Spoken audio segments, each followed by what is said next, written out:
Hello students, आज का ये लेक्चर हमारा 5वां लेक्चर है। अभी तक हम लोग इसका 4 लेक्चर कर चुके हैं। 3 लेक्चर में हम लोग इसका 10, 20, 30 मतलब कि 10-10 ऐसे करके इसका एमसीक्यू कवर किए। चौथे लेक्चर में हम लोग इसका 2 मार्क्स वाला 8 क्वेश्चन किए और आज जो इसमें 3 मार्क्स वाला क्वेश्चन है वो करने वाले हैं। ये क्वेश्चन कहाँ से चल रहा है? ये आपका मॉडल पेपर जैक बोर्ड का चल रहा है, जो कि आप लोग थंबनेल में देख कर आए हैं। तो ये करना बहुत जरूरी है। इसमें आज हम लोग 8 क्वेश्चन जानने वाले और इसमें से कहीं ना कहीं इसी कॉन्सेप्ट पे बेस्ड आपका पक्की बात है कि 3 से 4 क्वेश्चन तो सीधा आपके बोर्ड में छप रहा होगा, क्योंकि सर ये सब प्रीवियस ईयर है, ये बहुत रिपीटेड क्वेश्चन है, हर साल ऐसा ही पूछा जाता है, पैटर्न यही रहता है। ठीक है, तो आइए इसको स्टार्ट करते हैं। क्वेश्चन समझना। अब देखिए, क्योंकि ये इसमें बहुत ज्यादा समझने वाला है नहीं, इसलिए हम क्या किए, इसको पहले ही लिख दिए हैं, डायरेक्ट समझाते हैं। क्या बोला?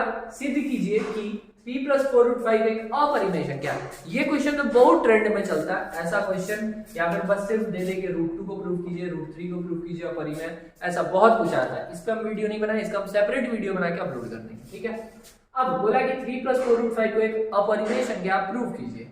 कैसे प्रूव किया गया? हम बोलेंगे अच्छा अपरिमेय प्रूव कर रहा है, हम लोग उसको परिमेय मान लिया, लिख दिए। माना कि 3 + 4√5 क्या है? परिमेय संख्या। क्योंकि ये परिमेय माने तो ये परिमेय का प्रॉपर्टी फॉलो करता है। हम लोग ऐसे बढ़ते गए कि भैया 3 + 4√5 क्या? p/q, और p और q क्या है? पूर्णांक है। पूर्णांक मतलब जिसका वैल्यू होता है प्लस या माइनस में, वैसा। और क्या बना? जहां q 0 के बराबर नहीं है, q मतलब जो ये नीचे वाला नंबर वहां पे 0 नहीं होगा, 0 के अलावा कुछ भी होगा, 5, 7, 8, 9 कुछ भी, लेकिन वहां 0 नहीं है। और क्या? 3 + 4√5 बराबर दिया p/q।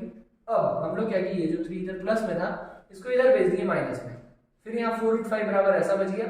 4 यहाँ पे क्या था? √5 के साथ मल्टीप्लाई में, इसको इधर भेजे, तो यहाँ मल्टीप्लाई में था, इधर डिवाइड में है, तो p/4q, यहाँ पे 3 नीचे कुछ नहीं था तो 4 आ गया।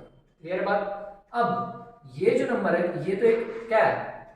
पूर्णांक से मिलकर बना था, बटा में p/4q, यहाँ पे 3/4, तो बटा में, तो ये क्या है? परिमेय संख्या। तो हम लिखिए कि हाँ भैया ये परिमेय संख्या है।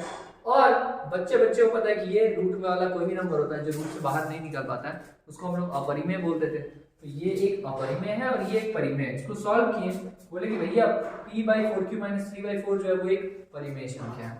और हम जानते हैं कि √5 एक अपरिमेय है। ये जो है ये परिमेय है और ये अपरिमेय है। ठीक है, तो परिमेय संख्या अपरिमेय संख्या के बराबर नहीं हो सकता। कैसे होगा? एक चीज को आप परिमेय बोल रहे हैं, एक अपरिमेय, दोनों अलग है, तो दोनों इक्वल कैसे हुआ? अच्छा, तो बोले कि ये जो है ये विरोधाभास बात है। विरोधाभास आप कुछ बोल दिए लेकिन ये वैसा फॉलो नहीं कर रहा, ये गलत बात हो गया। ठीक है, तो क्यों ये गलत हो रहा? क्योंकि हम लोग इसको गलत मान के चल रहे हैं कि ये एक परिमेय संख्या, अतः ये परिमेय संख्या नहीं है। ये क्या है? अतः 3 + 4√5 क्या है सर? एक अपरिमेय संख्या है। ये बस ऐसा ही है। इसको आप 1-2 क्वेश्चन इस पे बेस्ड से रिलेटेड प्रैक्टिस कर लीजिए। पक्की बात, एक ऐसा क्वेश्चन आपको बोर्ड में देखने मिलेगा 3 मार्क्स के लिए। ठीक है, आइए हम लोग नेक्स्ट क्वेश्चन पे चलते हैं। सेकेंड क्वेश्चन में बोला है समीकरण u x - y और 3x + 2y - 12 = 0 दिया हुआ है।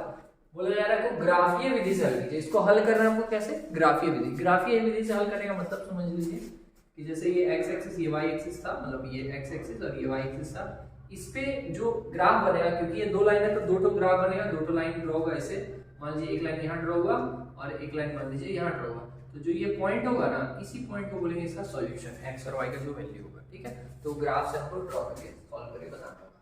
सॉल्व करना कैसे? उठाइए पहले कोई भी इक्वेशन को, x - 1 y + 1 = 0, इसको सॉल्व करेंगे, इसका ग्राफ बनाएंगे। ठीक है, तो यहाँ से आ जाएगा x = -y है, इधर आएगा +y, और +1 है, इधर आएगा -1। एक इक्वेशन बन के रेडी हुआ। इसके हेल्प से हम लोग ग्राफ बनाने के लिए x और y का वैल्यू लिखते हैं। ठीक है, यहाँ x यहाँ y रखें। यहाँ देखिए y की जगह पे अगर हम लोग क्या रखते हैं? 1 रखते हैं। y की जगह अगर 1 रखें तो 1 - 1 0 होगा, तो x का वैल्यू 0 आ गया। ये समझ में आया? यहाँ अगर 1 रखे, 1 - 1 0, तो x का वैल्यू 0।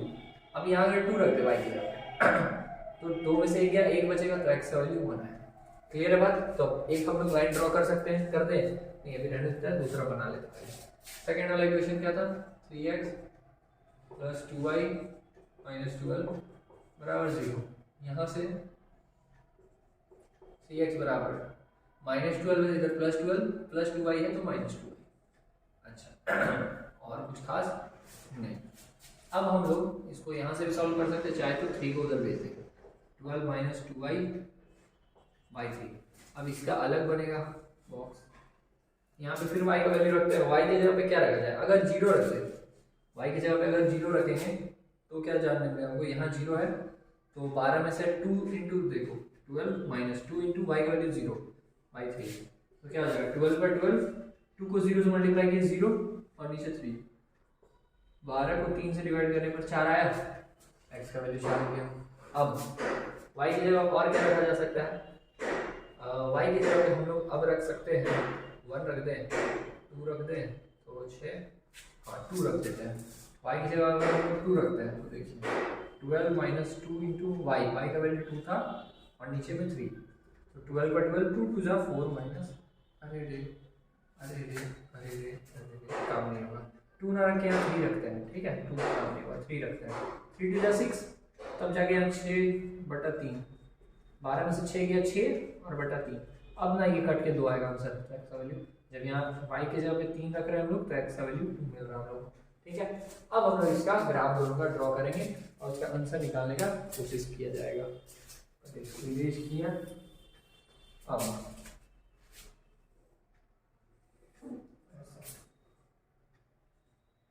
बहुत ज्यादा हम नेगेटिव में नहीं ड्रॉ करेंगे क्योंकि हमको सिर्फ प्लस वाले का काम है, प्लस में x का वैल्यू हाईएस्ट 1 तक गया, y का वैल्यू हाईएस्ट 3 तक गया, यहाँ x का 4 तक, तो इसको 1 2, जब भी आप ग्राफ बनाइए तो इक्वल डिस्टेंस में बनाइएगा, अगर ग्राफ पेपर नहीं भी मिले तो इक्वल डिस्टेंस में तो दिक्कत होगा, 1 2 3 4 5 6 पॉइंट मिलाते हैं, पहला x का वैल्यू 0, y का वैल्यू 1, x इधर बढ़ता है और y इधर, तो x का वैल्यू 0 बोला लेकिन y का वैल्यू बोला 1, मतलब ये पॉइंट मिल गया, ठीक है।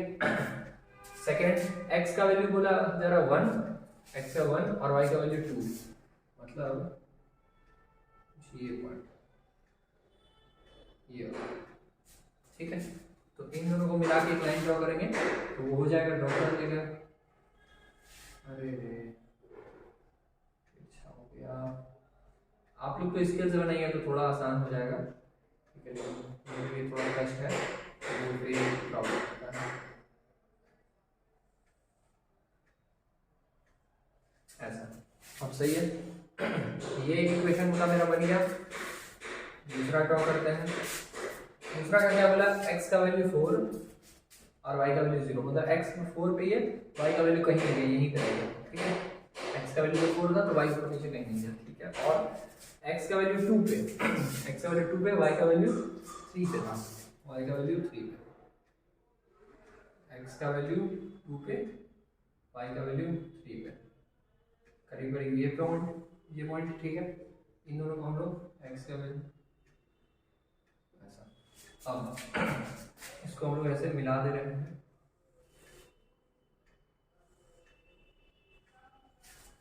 अच्छा, अब इसका जब दूसरा सॉल्यूशन, तो इसका सॉल्यूशन क्या हो जाएगा, यही जिस पॉइंट को कट कर रहा होगा वही इसका सॉल्यूशन है, ये पॉइंट क्या है, x का वैल्यू यहाँ पे 2 है, y का वैल्यू 3 है, तो 2, 3, तो इसका बोला था हल क्या होगा, तो इसका हल हो जाएगा 2, 3, जो बहुत सुंदर बनाना, तो ये जो लाइन आप लिखे तो जिसका इसका लिखा वो लिखे, जैसे फर्स्ट वाले इक्वेशन से ये वाला लाइन में आया, तो फर्स्ट वाला इक्वेशन क्या था, x - y + 1, यहाँ लिख दीजिएगा x - y + 1 बराबर 0, ये किसका था 3x + 2y - 12 बराबर 0, ये समझ में आया, बस ये बन के आपका रेडी हो गया, इसका जो पूछा हल क्या है इसका 2, 3, बात समझ में आया। आइए नेक्स्ट क्वेश्चन,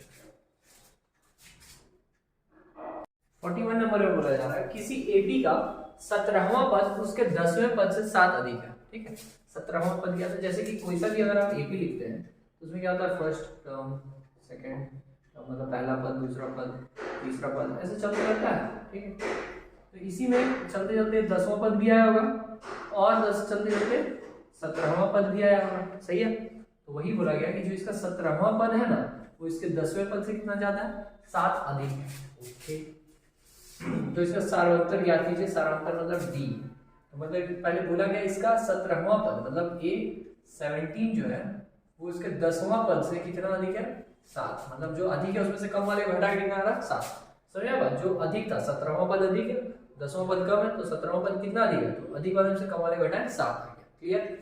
अच्छा, इसको हम लोग लिख क्या सकते हैं, आप लोगों को पता होना चाहिए, A17 को हम लोग लिख सकते हैं A + 16d, जितना भी रहेगा ना उससे एक कम, जैसे 17 बोला है तो a 16d, और यहाँ माइनस देकर इसको a प्लस 9d, ठीक है, 10 था तो एक कम कर दिए 9 इज इक्वल टू 7। यहाँ सॉल्व किया जाए तो a प्लस 16d और यहाँ माइनस आया अंदर minus a minus plus minus 9d बराबर 7।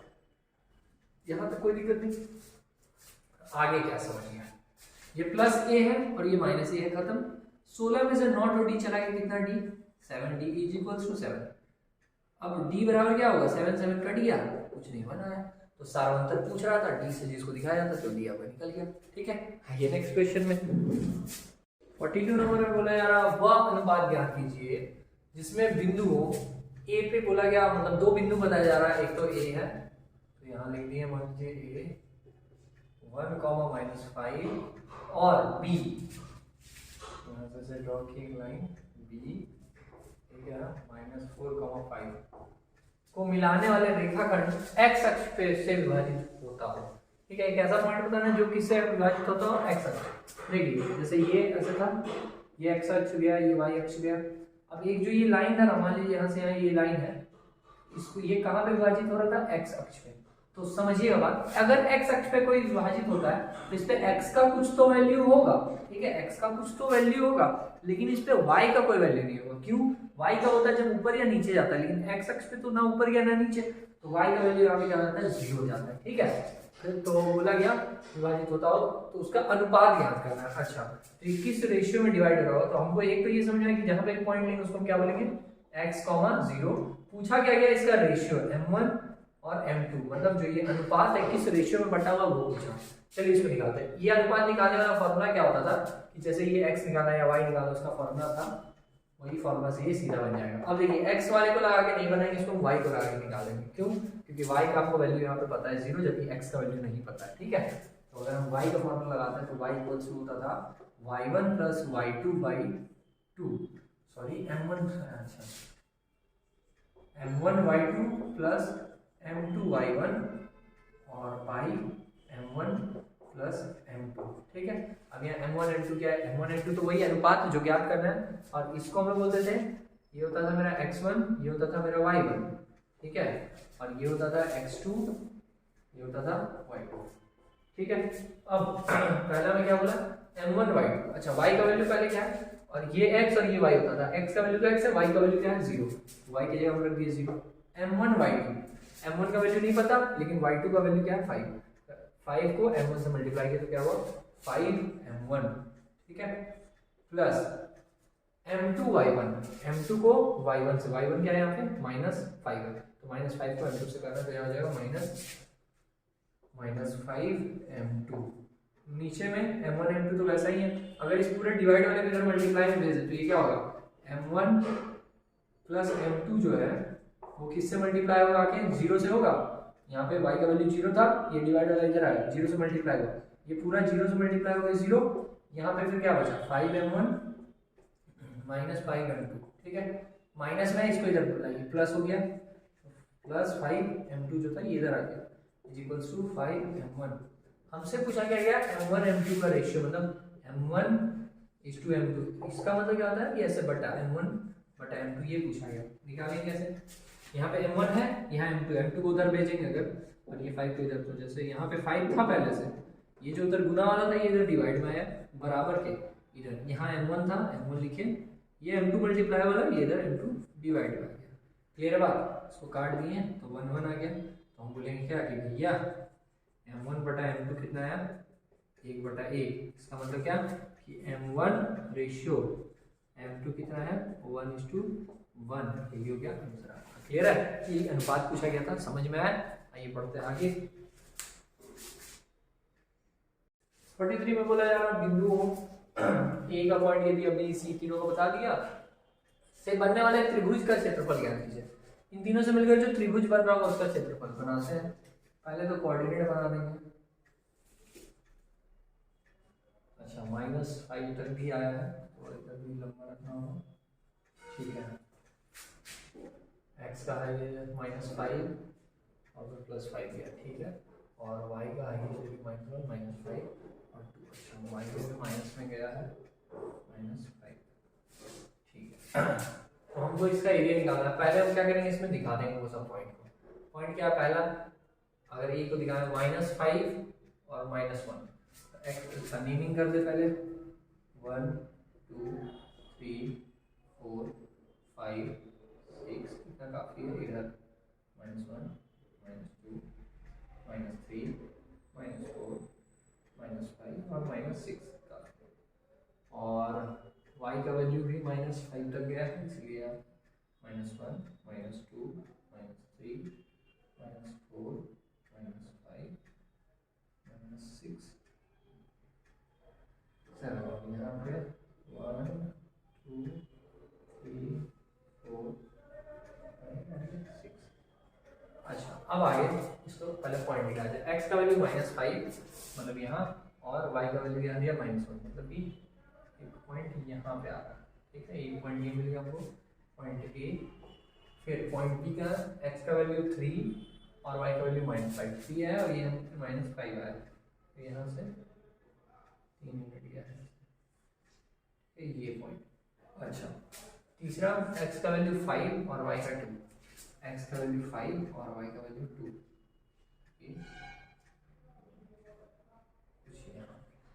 ठीक है। और इसका बोला जा रहा है कि एरिया निकालिए। ये जो एक त्रिभुज बन रहा है, इस त्रिभुज का एरिया निकालना है,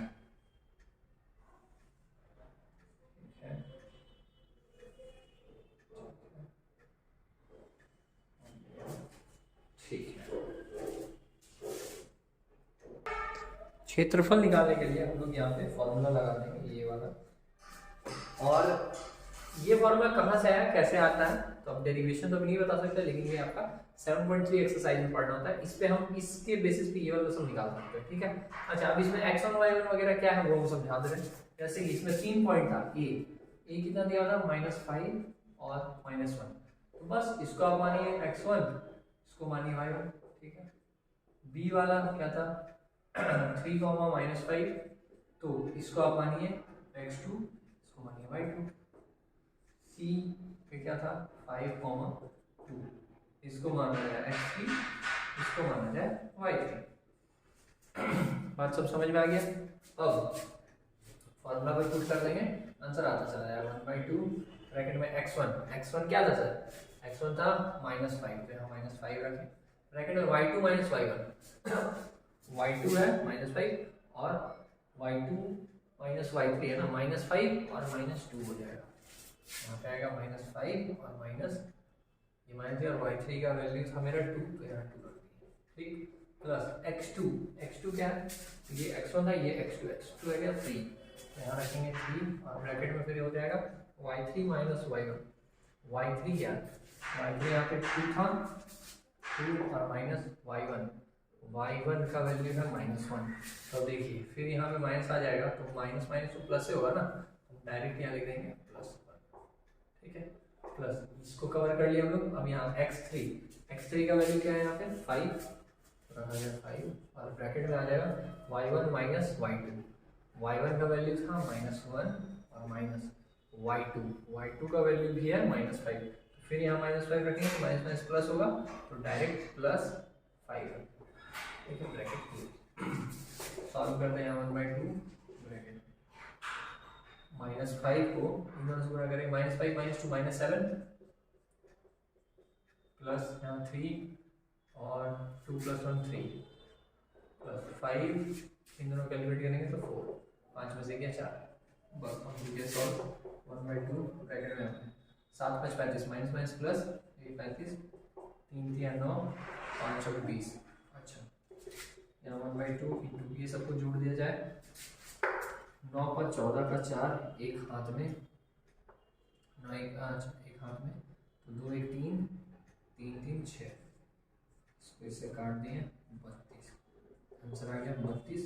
यूनिट यहाँ पता नहीं था तो कुछ 32 हम लोग यहाँ लिख देंगे यूनिट, या फिर हिंदी में इसको कहते थे 32 यूनिट, ये लिख देते यूनिट का स्क्वायर, क्योंकि एरिया निकाल है 32 यूनिट स्क्वायर लिखिएगा, गलत नहीं रहेगा आपका। यहाँ तक ये क्वेश्चन क्लियर है, हो गया, समझ में आ रहा है। आइए अब एक दो और बचा वो करते हैं, इसको खत्म करते हैं।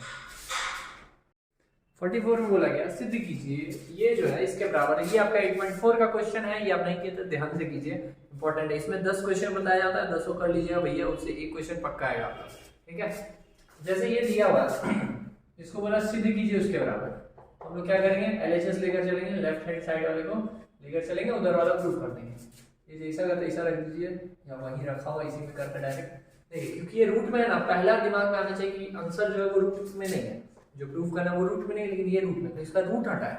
रूट हटाने के लिए हम लोग क्या करेंगे, इसका परिमेयकरण करेंगे, ठीक है, जिसको बोलते हैं रेशनलाइजेशन। तो 1 plus sine A by 1 minus sine A है, इसको हम लोग गुना कर देंगे, माइनस वाला है ना तो उसका उल्टा साइन से गुना कर देते हैं, तो यहाँ माइनस है तो प्लस वाले से, तो 1 प्लस साइन ए और नीचे में भी 1 प्लस साइन है, जो भी रहेगा सेम सेम, जैसे 1 प्लस साइन है 1 प्लस साइन है, क्योंकि ये कैंसिल होकर हट जाएगा।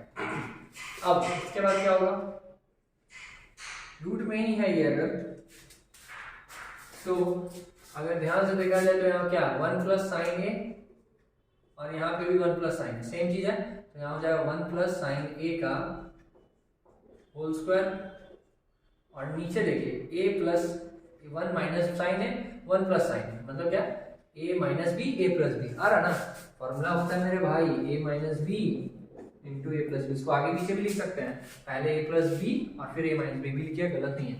तो इसको सॉल्व करके आता था a square minus B square, ठीक है, हमको ये लाना है a square minus B square, तो ये उसी फॉर्म में a minus B a plus B, मतलब a स्क्वायर मतलब 1 का स्क्वायर 1 और माइनस बी स्क्वायर, बी क्या है साइन स्क्वायर, ठीक है, तो 1 माइनस साइन स्क्वायर आ गया। अब आगे का क्या, देखिए ऊपर में जो है वो पूरा स्क्वायर में है, अगर हम रूट में 5 का स्क्वायर रख दें तो एक तो 5 निकल जाता है, किसी का भी अगर स्क्वायर होता है रूट में तो एक तो बाहर निकल जाता है, तो यहाँ 5 आ जाएगा, रूट में जो ये है स्क्वायर वाला वो निकल के बाहर आ जाएगा, एक तो 1 प्लस साइन ए। नीचे क्या रहेगा, नीचे वाले में अगर ध्यान से देखिए तो root 1 minus sine square, sine square होता क्या पता है, देखिए फॉर्मूला आप लोगों को याद होना चाहिए, sine square A plus cos square A is equals to 1, एक जगह थीटा पे बहुत लोग याद किया होगा, sine square theta plus cos square theta 1, तो ये होता है। अब यहाँ पे क्या किया, साइन स्क्वायर को उधर भेजा, तो यहाँ क्या है कॉस स्क्वायर ए बराबर हो जाएगा 1 माइनस साइन स्क्वायर ए। ये जो रफ वर्क है ये भी लिखा कीजिए, ये यूज होगा, यहाँ तक समझ में आया। तो 1 माइनस साइन स्क्वायर ए को हम लोग क्या लिख सकते हैं, कॉस स्क्वायर ए लिख सकते हैं। और अगर आसान कर दें, स्क्वायर अगर हटता है मेरे भाई, स्क्वायर अगर हटता है तो हमको पता है कि रूट आता है, यहाँ 1 माइनस साइन स्क्वायर है, स्क्वायर हटा अगर रूट गया तो ये रूट में था ना, ये पूरा मतलब रूट में ये क्या था 1 माइनस साइन स्क्वायर ए था, root under 1 minus sine square A, इसका वैल्यू क्या होता है कॉस ए, तो वो लिख देंगे ऊपर में 1 plus sine A by cos A. अब कॉस ए किसके नीचे है, इसके है, इसके मतलब 1 के नीचे है साइन के, तो दोनों के नीचे है, तो इसको हम लिखेंगे 1 by cos A plus sine A by cos A, ठीक है। कॉस क्योंकि डिवाइड ऊपर आता है तो सेक होता है, कॉस सेक का उल्टा कॉस, कॉस का उल्टा सेक, तो यहाँ सेक ए हो गया plus sine A by cos A क्या होता था tan ए, फॉर्मूला ये सब याद रखिए, ये प्रूफ करना था, ये प्रूफ हो गया, ठीक है। 8.4 का अगर आप लोग ये नहीं देखे हैं तो आपको हम ट्रिग्नोमेट्री वाला मेरा प्लेलिस्ट में जाके इसको देख लीजिए, वहां पे ये अलग बात है हम इंग्लिश में बताएं, बट इसमें इंग्लिश से हिंदी कहीं यूज थोड़ी हो रहा, इसमें वर्ड थोड़ी यूज हो रहा सर, ये तो बस बनाए हैं। तो आप लोग उसका 8.4 में क्वेश्चन नंबर 5 में 10 क्वेश्चन है वो सब कीजिए, एक वहां से पक्का उठ के आएगा, ये हम बोल दे रहे हैं, गारंटी दे रहे हैं, एक क्वेश्चन आएगा, कर लीजिए 3 मार्क्स का एकदम श्योर हो जाइए, वहां मात्र 10 क्वेश्चन में से एक क्वेश्चन आपका पक्का आएगा, ठीक है। चलिए अब आगे बढ़ते हैं, क्वेश्चन नंबर 44 के बाद हम लोग 46 में आ गए, 45 छोड़ दिए, क्यों 45 छोड़ दिए, क्योंकि 45 में सर रचना वाला क्वेश्चन था, कंस्ट्रक्शन वाला, तो वो जो आपका प्रकाल से बनता है, स्केल से बनता है, अब हम इस पे प्रकाल और स्केल कहाँ चलाएंगे, ठीक है, इस पे तो नहीं चलेगा, इसलिए उसको छोड़ दिए। अब हम लोग आते हैं 46 वाले पे। 46 में क्या बोला गया, छायांकित भाग का क्षेत्रफल बताइए, और ये ऐसे क्वेश्चन लंबा था बट हम उतना नहीं लिखे क्योंकि सेम यही चीज बस इस फिगर के बारे में बोला गया, ये जो छायांकित भाग है इसका क्षेत्रफल निकालना है, और जो ये दिया हुआ ये एक चतुर्थांश और चतुर्थांश के अंदर एक स्क्वायर बना हुआ है, मतलब वर्ग बना हुआ है, वर्ग मतलब क्या होता था जिसका सारा साइड बराबर, तो ये 20 तो ये भी 20, ये भी 20 है और ये भी 20 है, ठीक है, ऐसा दिया हुआ है। और चतुर्थांश हमको निकालना है, OA दिया हुआ है 20, ठीक है, OA 20 दिया हुआ है, OP नहीं दिया हुआ है, ठीक है। तो हम लोग करेंगे क्या, तरीका क्या इसको निकालने का, अगर हम लोग पूरे चतुर्थांश का क्षेत्रफल निकालते हैं, चतुर्थांश का पूरा का क्षेत्रफल निकाल लिए, अच्छा अब अगर उस पूरे में से हम लोग इस स्क्वायर का एरिया को घटा देंगे, वर्ग का क्षेत्रफल हटा देते हैं, तो ये पार्ट और ये पार्ट निकलेगा। समझिए, अगर हम पूरे चतुर्थांश का क्षेत्रफल निकालें और चतुर्थांश में से अगर हम इस वर्ग का एरिया हटा देते हैं तो ये और ये छायांकित भाग निकल जाएगा ना, तो वही हम लोग को करना है। लेकिन हमको चतुर्थांश का क्षेत्रफल क्या होता है वो पता होना चाहिए। अच्छा, छायांकित भाग क्षेत्र का क्षेत्रफल निकालने के लिए फॉर्मूला क्या लगाएंगे हम लोग? चतुर्थांश का क्षेत्रफल, चतुर्थांश का क्षेत्रफल में से माइनस कर देना है हम लोगों को क्या? वर्ग का क्षेत्रफल, वर्ग का क्षेत्रफल। ठीक है, दोनों का फॉर्मूला अगर हम लोग लिखे, चतुर्थांश के क्षेत्रफल का फॉर्मूला क्या होता है?